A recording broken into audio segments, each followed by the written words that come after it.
Ate Jennifer, si Kuya Binbin ba ay anak mo? Hindi. Alaga ko po siya. Simulang bata po siya. Bait.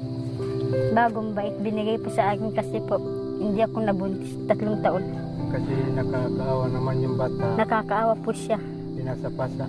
Hindi gusto ng tita niya at saka lola niya. Ginawa ng kapatid ko, dinala dito. Kinuha ko po siya. Pinagawa ko yung ano niya. Certificate niya. Kamay ng gastos ng gatas niya.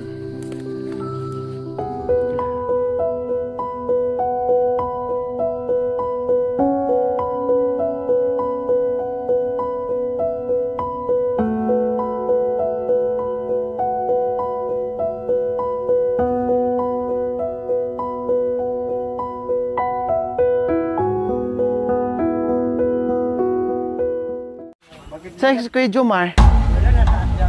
Ay, nasa asyenda sila?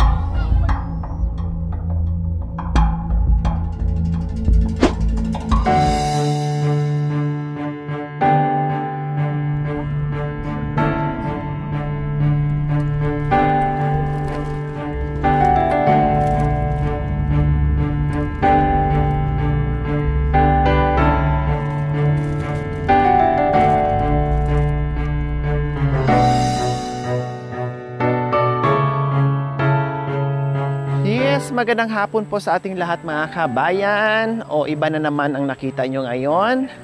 Nakasama ni Nanay Terry. Yes, nandito si Kuya July.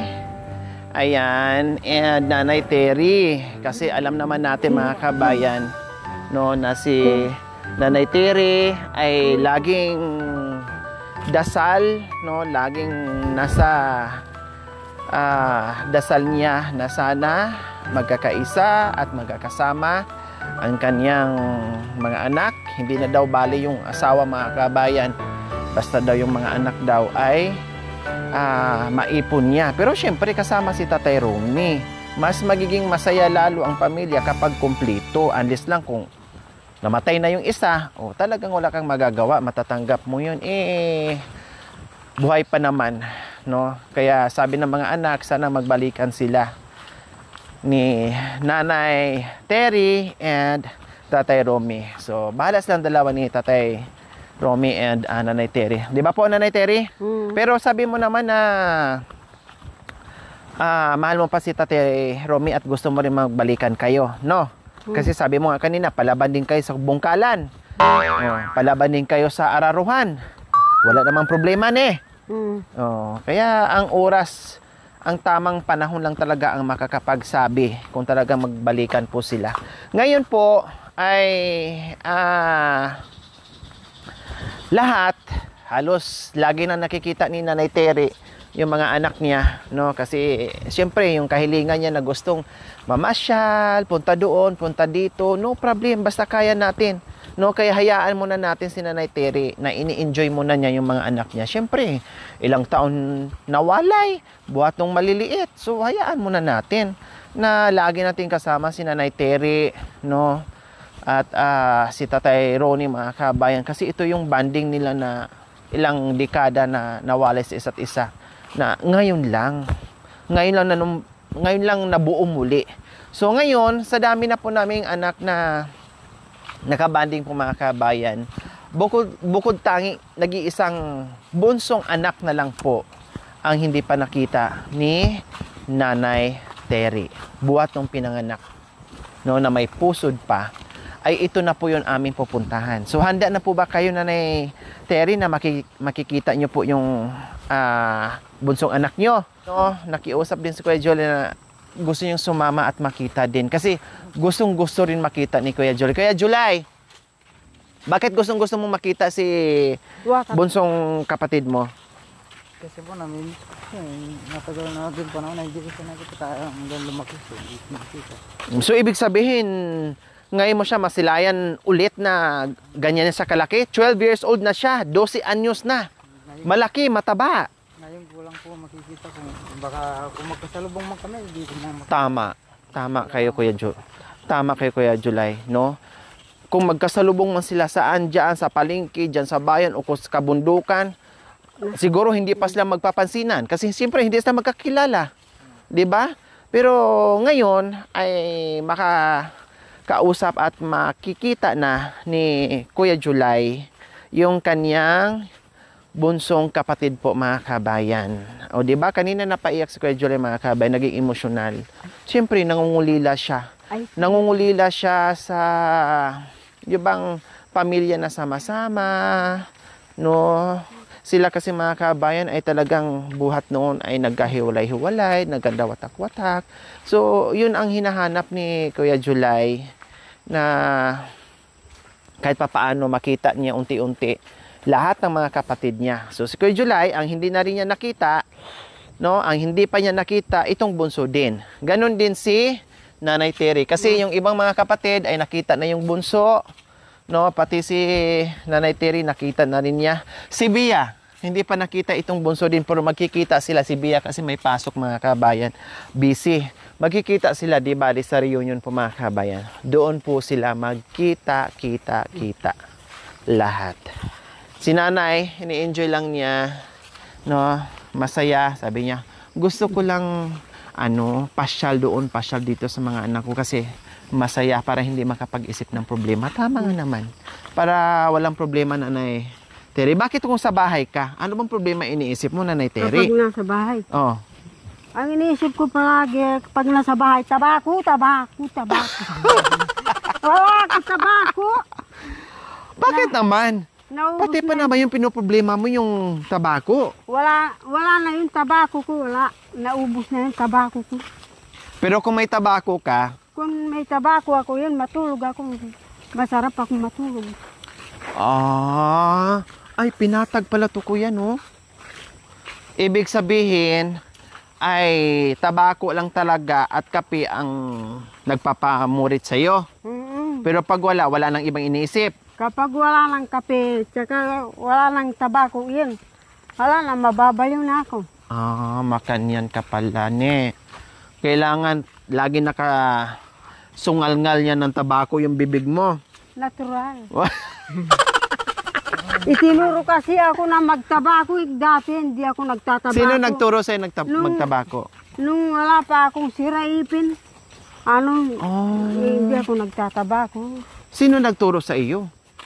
Maamoy ko pa lang yung tabako, ngayon nagsusuka na ako. Nagsusuka ka na, pero ngayon... Pero ngayon, nababayo na ako sa tabako. Sige, iri sa tabako. Ayan na napapala sa iyo. Yung ayaw magtabako, ngayon, namumurit na kung walang tabako. Kapag hindi ako makatabako, sumasakit ng ulo ko. Bigyan niyo akong tabako para matanggal yung sakit ng ulo ko. Kaya problemado ka kapag nasa bahay lang. Pero pag pasyal-pasyal tayo, walang problema. Wala. Kahit saan-saan, pwede makahingi ng tabako ni. Kung may makasalubong, hingi. May salubong, hingi na naman. Yan, ganyan. Makalibre, no? Libre, maghapon. Pero kung wala silang tabako at saka wala silang sigarilyo, hindi ka mabigyan nila. Kasi wala din silang pambili. Opo, pero kahit pa paano,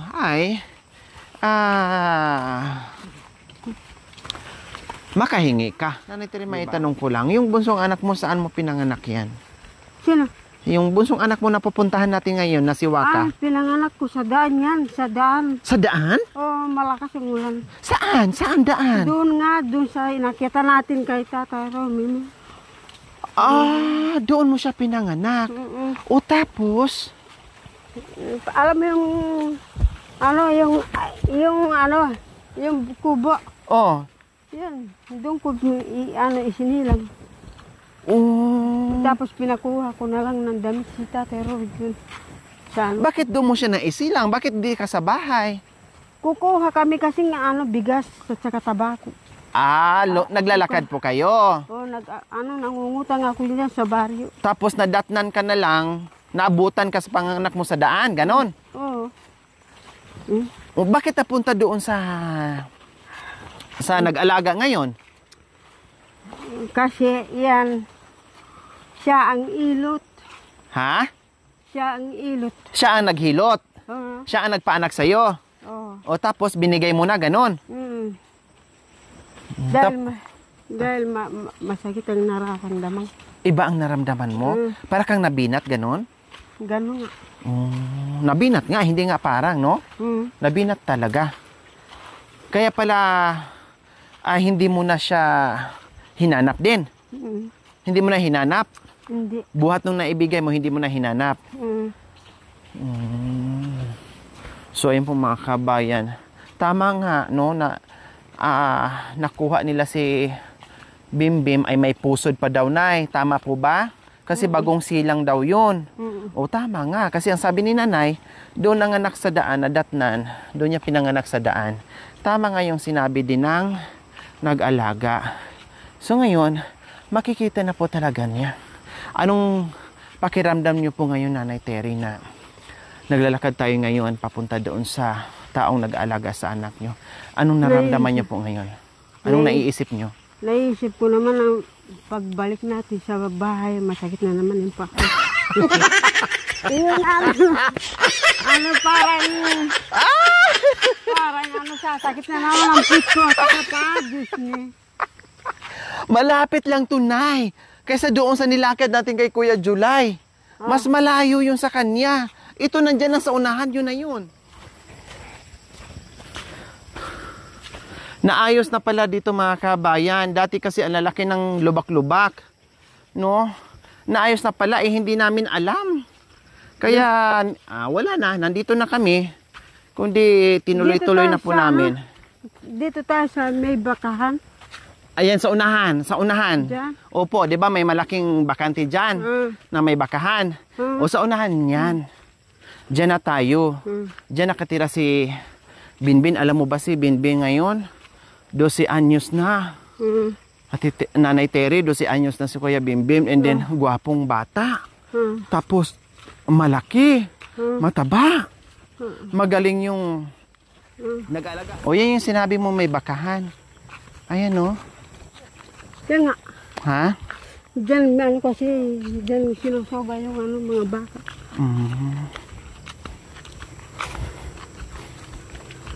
Boy.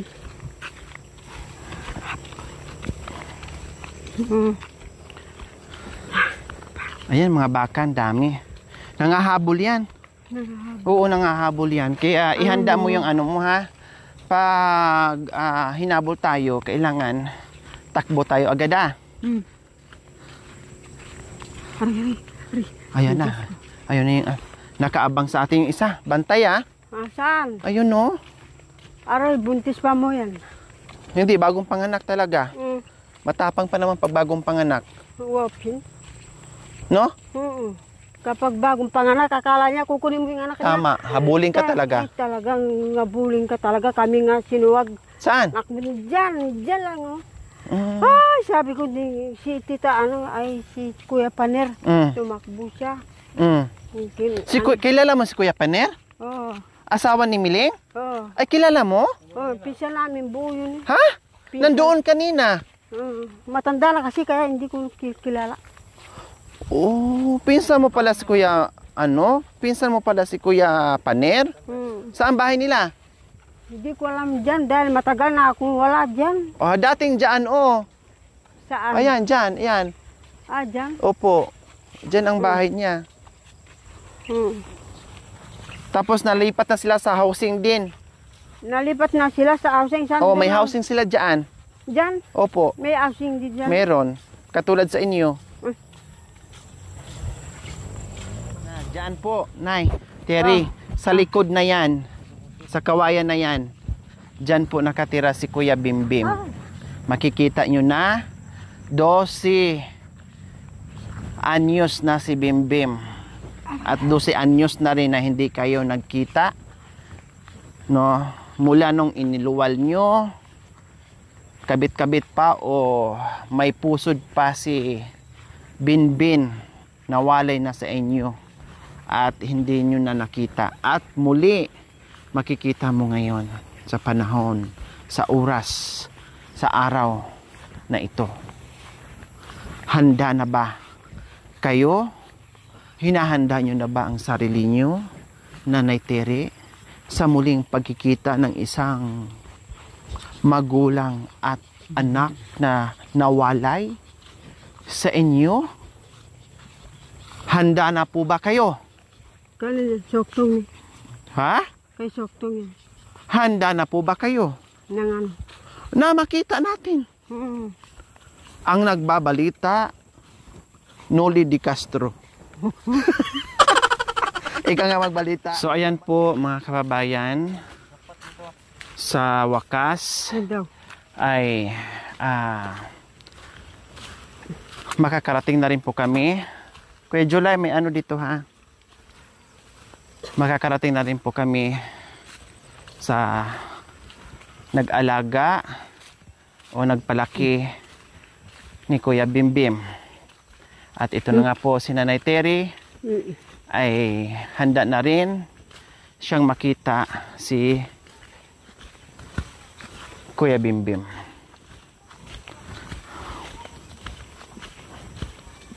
Ito, nandyan na. Ang pangalan niya, Indulititit. Ang nag-ampon? Hindi. Si Ate Jennifer. Ang pangalan. At saka si Kuya Jomar, ang asawa niya. Jennifer and Jomar. Kasi ito, lagi mong binabanggit sa akin, parang hindi pa kumpleto ang sarili mo. Kasi lahat ng mga anak mo, sinasama na kita, pinupunta na kita. Pero madalas pa rin pagbuo na ang pamilya. So ibig sabihin, meron ka pa talagang hinahanap. So ito yun. At ito ding sinasabi ng iyong mga ibang anak at pati si Kuya July. Para makumpleto ang pagkatao mo. No?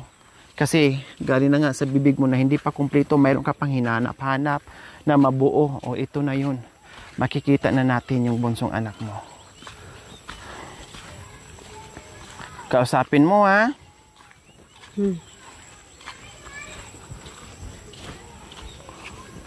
Ayan, nandito na tayo.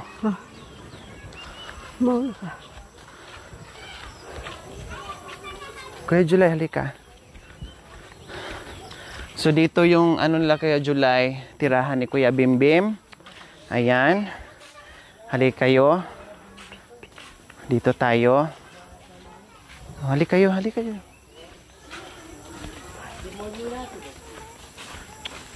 Hi, si Mama. Oh. Hi, Tay. Mama. Si Kuya Jomar. Wala, nasa asyanda, boss. Ay, nasa asyenda sila? Umalis, bumili ng pagkain ng yung mga... Pero babalik din po, Tay. Babalik din. Antayin po namin, Tay. Babalik din. Hi! Sige, dito tayo. Antayin natin. Pati yung mga bata, kasama po nila. Mamaya, Musta kayo? Bumabata kayong dalawa. parang kami nagbaga. Bumabata kayong dalawa. Hi, Perry! Akala ko nandoon ka na. Bumalik pala kayo dito? Pero nandoon pa rin yung taniman mo. Pupunta ka minsan. O, dito muna tayo. Nanay Terry and Kuya, Oo. Anong pangalan? Ay, si July. Opo, panganay po nila ni Nanay. Kabisado. Saan si asawa mo, patimpla ka ng isang sako. Ang daming tinapay. Opo. Atop! Asawa po ni Nanay. Tatay po nila ni Kuya. Panganay niyang anak, Tay. Opo. Panganay po nilang kapatid. O, hali kayo. Merienda tayo dito. Oo, ubos mo na. Pati yung juice. Yung tagay na tayo. Halina kayo dito. Para malasing na. Para malasing na tayo habang maaga pa. Ako, unahan ko na kayo kain kasi nagutom talaga ako sa paglalakad. O, kain ka, Bi. Hali kayo. Halina kayo.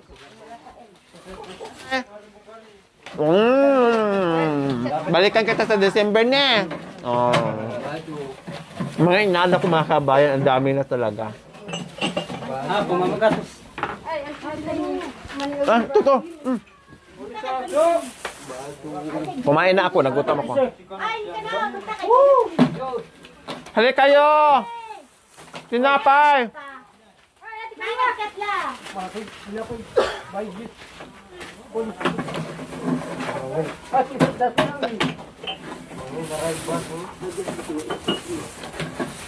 So, kumuha na kayo.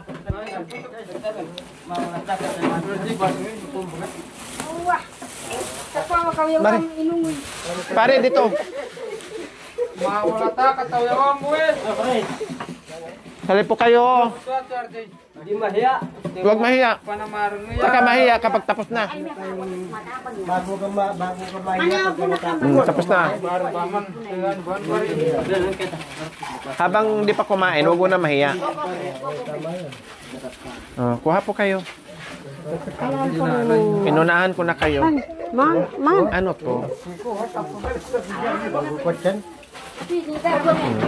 Kaya, kuha po kayo. Kuha kayo dito, tinapay. Mga. Para nandiyan si Duna. Ay, Buna.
Inantay namin, mga isang oras din po yung antay namin mga kabayan, nagmerienda muna while waiting.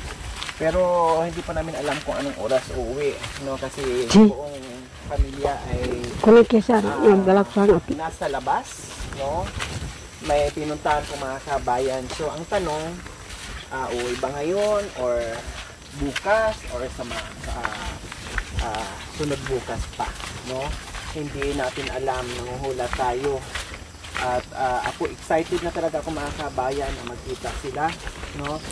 Excited po talaga ako na magkita-kita sa mga kabayan, pero mukhang mauunsyami kasi wala sila.